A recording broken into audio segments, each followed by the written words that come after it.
요셉이 애굽 왕 바로 앞에 설 때에 30세라. 그가 바로 앞을 떠나 애굽 온 땅을 순찰하니 일곱 해 풍년에 토지 수출이 심히 많은지라.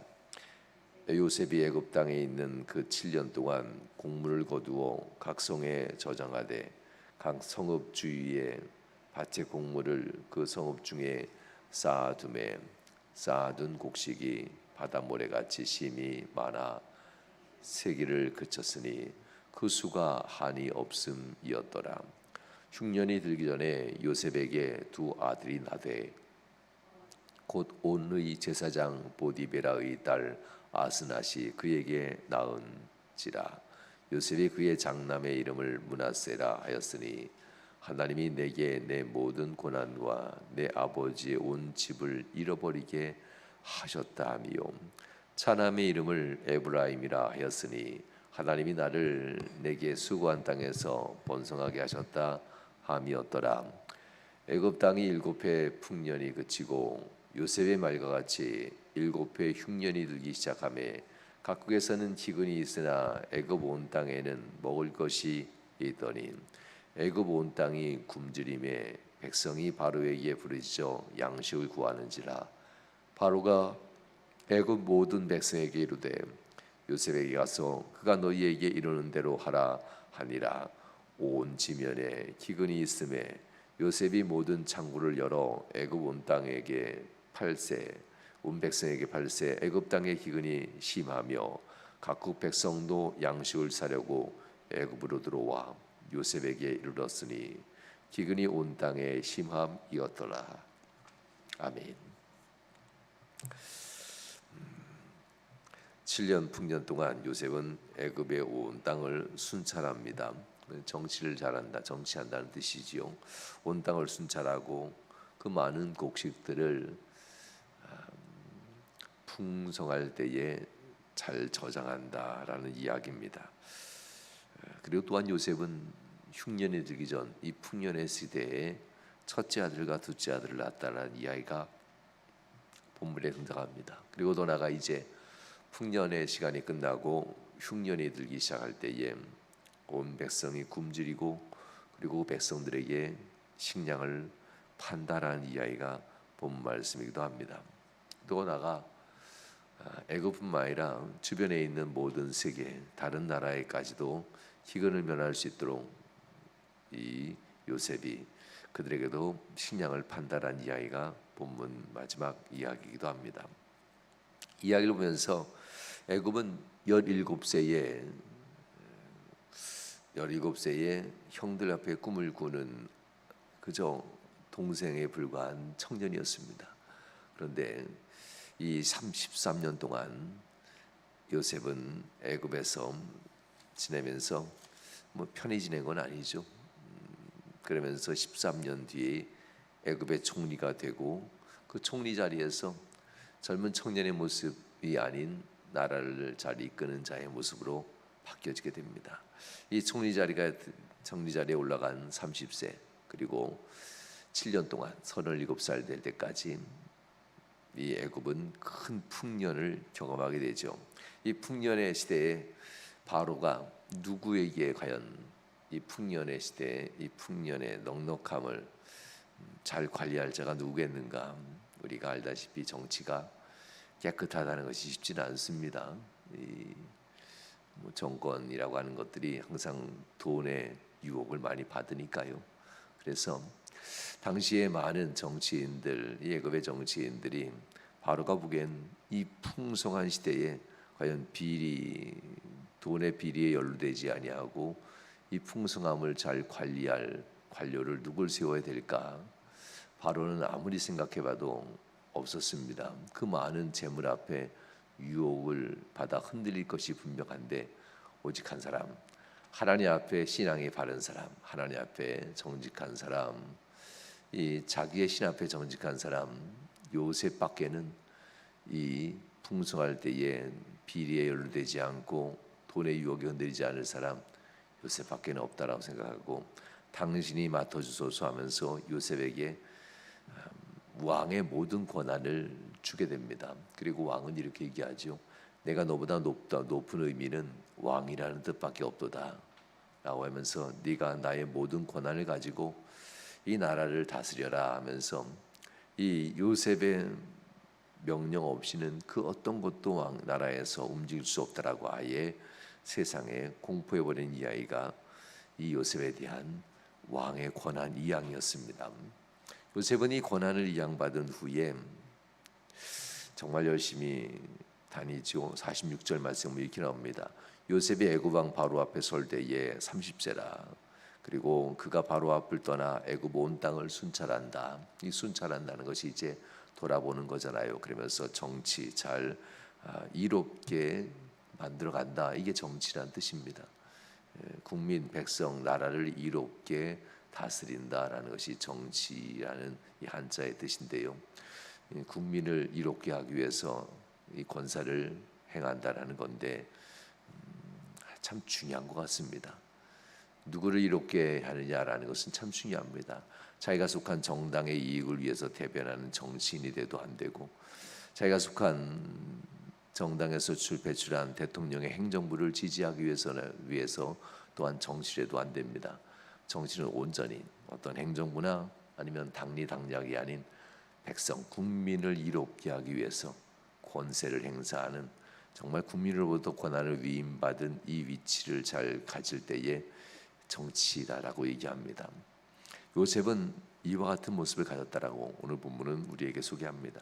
그의 첫 번째 모습이 왕의 모든 권세를 다 가졌지만 그러나 왕과 함께 권세를 누리는 왕궁에 거하지 아니하고 왕을 앞을 떠나라고 표현합니다.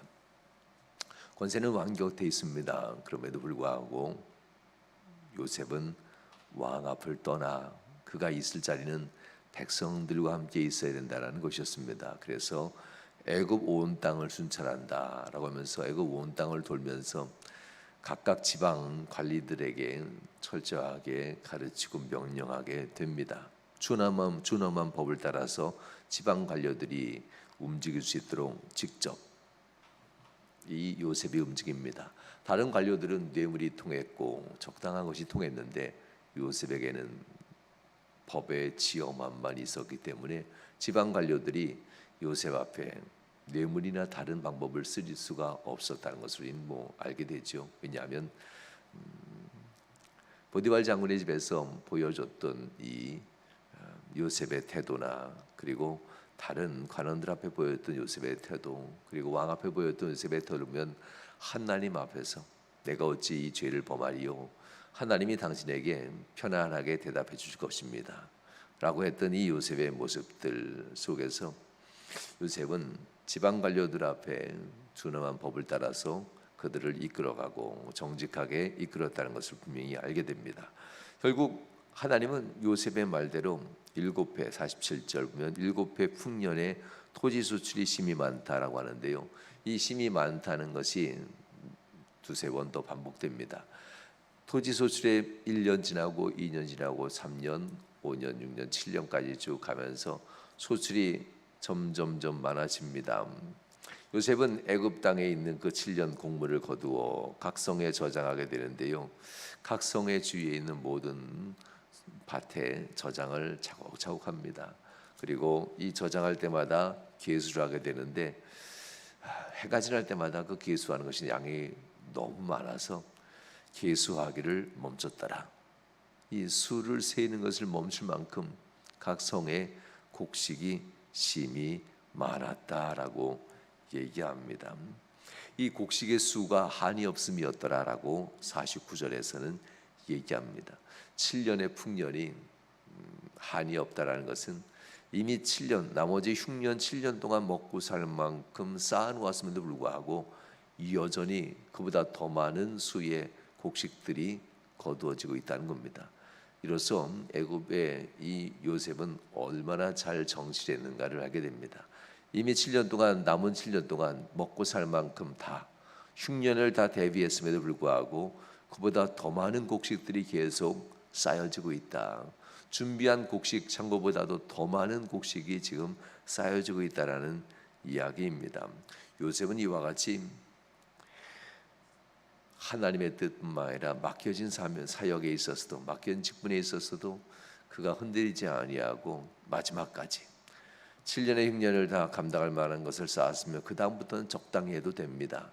그럼에도 불구하고 그는 창고가 차고 넘치에도 불구하고 여전히 7년의 풍년이 다 찰 때까지 멈추지 아니하고 하나님 앞에 정직한 모습으로 이 일을 감당해내는 것을 보게 됩니다. 이거 보면 이 관료로서 요셉은 애굽에게 있어서 참 복 중의 복이었습니다. 그 누구도 요셉처럼 이렇게 정직하고 올바르게 그 직을 감당하는 사람은 없었을 테니까요. 그러나서 요셉의 삶에 대해서도 이렇게 얘기합니다. 요셉이 총리가 되어서 7년 동안 이 삶을 살아갈 때에 요셉에게 하나님은 두 가지 은혜를 줍니다. 그가 결혼하게 되고 그 결혼한 그의 아내로부터 두 아들을 얻지요. 요셉은 두 아들 므낫세와 에브라임이라는 아들을 얻습니다. 이 요셉이 얻은 아내는 당시 온이란 지역의 제사장 보디베라의 딸 아스낫이라고 합니다. 이 보디베라 온이라는 땅의 제사장 이방인 맞습니다. 애굽인의 여인을 아내로 맞이했습니다. 마치 아브라함이 하갈을 아내로 맞이하듯이 애굽 여인을 아내로 맞이했습니다. 그럼에도 불구하고 하나님은 그의 두 아들을 택하셨고 두 아들을 이스라엘의 12지파 중 두 지파로, 그것도 가장 강력한 지파로 므낫세 에브라임 지파가 이스라엘의 허리를 감당하고, 에브라임은 여호수아가 족장이었던 리더였던 지파입니다. 그래서 가장 강력한 지파로 성장하고, 므낫세는 또한 가장 큰 땅을 소유한 가장 큰 지파로 성장하게 됩니다. 이와 같이 하나님께서는 에브라임과 므낫세 지파를 하나님은 복을 주셨고 형통하게 하신다라는 것, 이 요셉을 통해서 진정한 가나안은 무엇이고 진정한 나의 백성은 무엇인가를 또다시 한번 가르쳐주는 이야기이기도 합니다. 땅에 제한되어 있는 것처럼 보이면서도 땅에 제한되지 않은 하나님의 나라, 가나안이 하나님의 이 혈연에 매여 있는 것 같으면서도 혈연을 초월하고 있는 하나님의 백성에 대한 이야기들, 이런 이야기는 구약 성경을 통틀어 읽다 보면 계속되는 이야기이기도 합니다. 그러면서도 너희의 피를 잊지 말아라 항상 얘기하는 이 혈연에 대한 이야기도 꼭 강조하시고 이것을 뛰어넘는 이야기도 참 많습니다. 굳건하게 거룩한 혈통을 유지하되 그것에 매이지도 말아라고 하는 하나님의 명령입니다.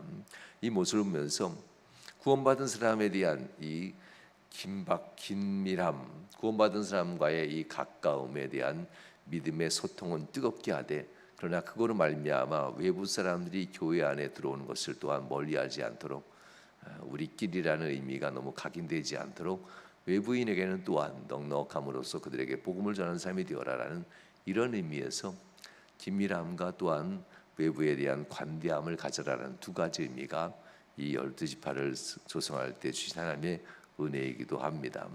이 두 아들을 주면서 하나님께서는 요셉의 마음을 위로하시고 풀어주는 장면이 나옵니다. 요셉이 과연 하나님 앞에 평생 기도하는 사람, 37살이 되는 동안 그는 하나님 앞에 은혜를 받잖아요. 그러면서 그의 청년의 시대부터 장년의 시절에 이르기까지 그는 참 어려운 시절 많이 겪었습니다. 그 어려운 시절 겪으면서 형들의 행했던 그 가슴 아픈 일들도 가슴에 새기고 아버지와 있었던 일들도 가슴에 새기면서 기도로 다 청산한 듯 했습니다. 그러나 어디 이와 같은 배신과 고통이 기도로 그렇게 쉽게 청산되겠습니까? 오늘 본문에 보면 첫째 아들 이름을 낳았는데 이름을 므낫세라고 합니다. 므낫세란 뜻은 잃어버리다라는 겁니다. 더 이상 기억하지 않게 되었다, 이런 의미입니다. 무엇을 잃어버리게 해주셨을까? 그동안 요셉의 가슴 깊은 곳에 형들로부터 버림받고 아버지로부터 떨어져 살고 있는 이 요셉의 이 가슴 아픈 이 모습들은 신앙으로는 극복되고 있었지만 감정으로는 여전히 아픈 상처였습니다.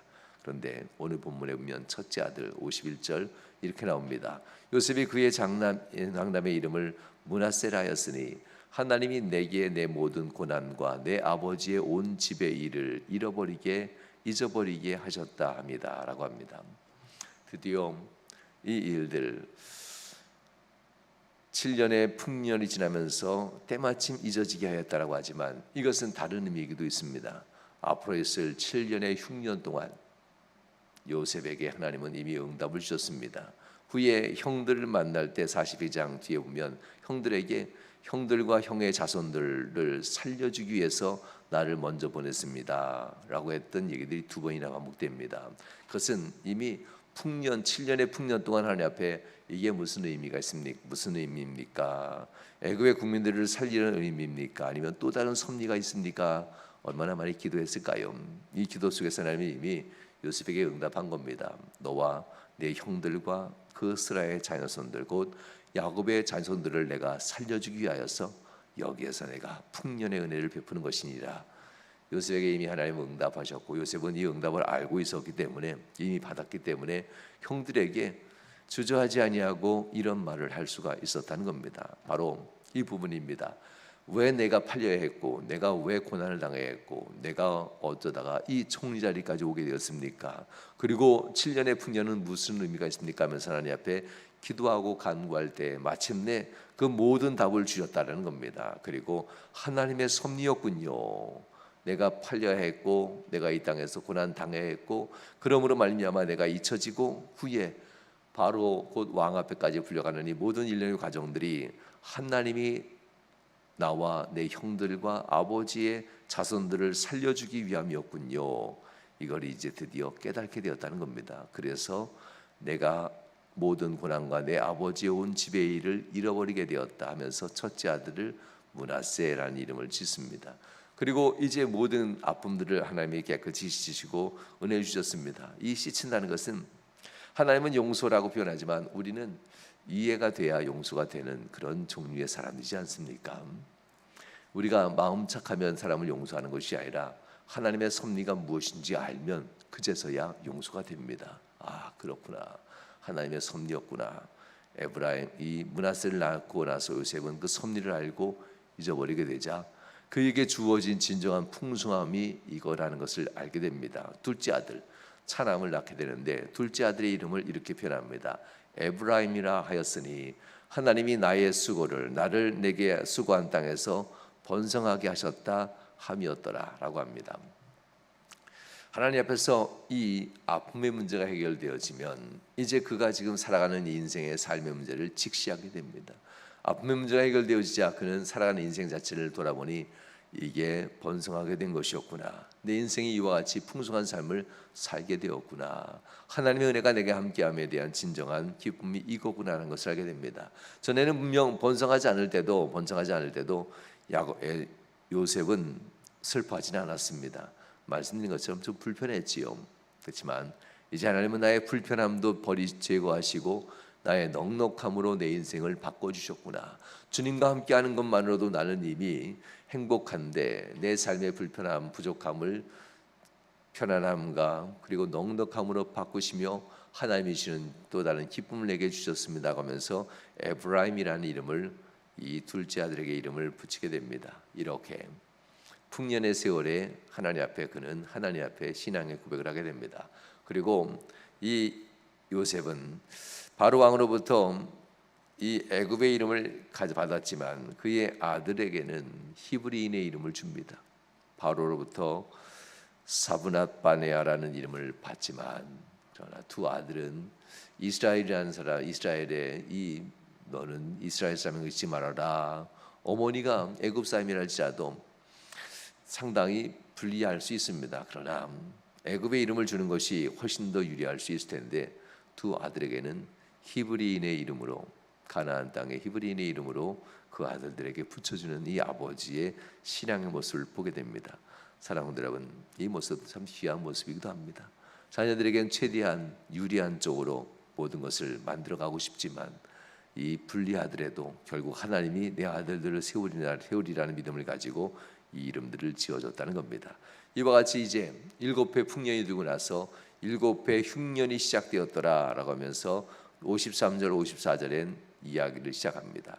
그리고 애굽뿐만 아니라 각국에 흉년이 들기 시작하게 되었고 굶주림이 시작되었다라는 것을 얘기합니다. 굶주림 한 해가 지나고 두 해가 지나면 시작됩니다. 그러나 이것을 보면 요셉과 같이 많은 사람들이 미리 저장고에 담아두고 풍요롭게 사는 데 있어 풍요로움을 누리기만 했지 미래를 위해서 보관하진 않았던 것 같습니다. 너무나도 많은 사람들이 기근 가운데 굶주렸더라라고 합니다.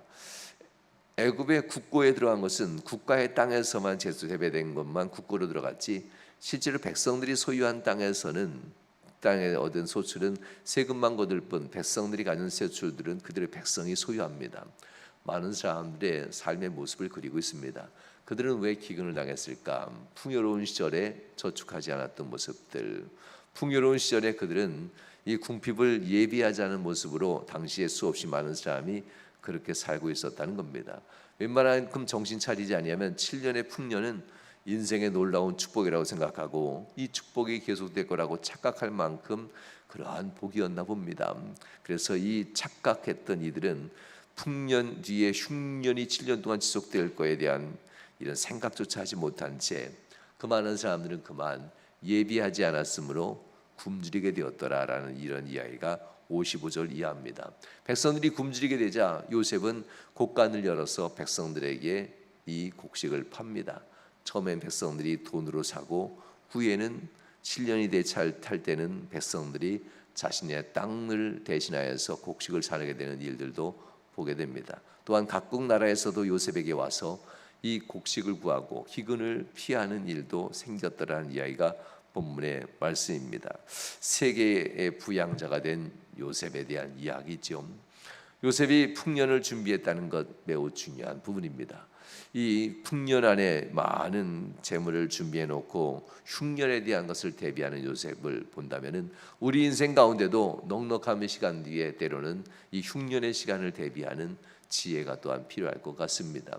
요셉의 이 은혜가 우리의 삶과 함께 하시길 주님으로 축원합니다. 그래서 여러분들의 가정이 이 삶 가운데 미래를 대비하는 가정 되게 하시고 또한 여러분들의 가정 기업이 이 명함교회 또한 어려운 시간을 또한 대비할 수 있는 복된 축복된 가정들이 또한 될 수 있길 주님으로 축원합니다. 기도하시겠습니다. 좋으신 하나님 감사합니다. 오늘도 하나님의 가운데 서기 원합니다. 요셉은 비축하는 이 삶의 모습, 신앙의 또한 삶의 비축하는 신앙의 영적인 모습이 요셉에게 있습니다. 우리의 삶 가운데 하나님 앞에 영적으로 기도를 또한 예배를 또한 우리의 삶의 물질을 비축하며 하나님을 위해서 쓰임받는 복된 성도들이 되도록 인도하여 주시옵소서. 또한 우리의 심령 한가운데 하나님 므낫세와 에브라임과 같이 과거의 아픔을 여전히 잊지 못한 채 있다면 므낫세를 통하여 그 이름을 통해 잊혀지게 하신 것처럼 하나님의 은혜가 성도들의 가슴에 임하게 하시고 성도의 삶의 충만함으로 역사해 주옵소서. 또 하나님 주신 은혜 가운데 번성함을 누리며 번창을 누릴 수 있는 성도들 모두가 될 수 있도록 인도하여 주옵소서. 오늘 하루 복의 복을 도와주시고 은혜 도와심을 간절히 바라며 예수님 거룩한 이름으로 기도하옵나이다. 아멘. 아멘. 이제는 아버지 하나님의 극진하신 살아심과 성자 예수 그리스도의 극우신 은혜와 성령 하나님께서 위로 고통 충만하시는 은총이 이제 오늘 예배하신 모든 성도들과 또한 이태원 참사를 통해서 가슴 아파하는 수없이 많은 유가족들과 모든 사람들에게 위로부터 영원히 함께 하시길 축원하옵나이다. 아멘.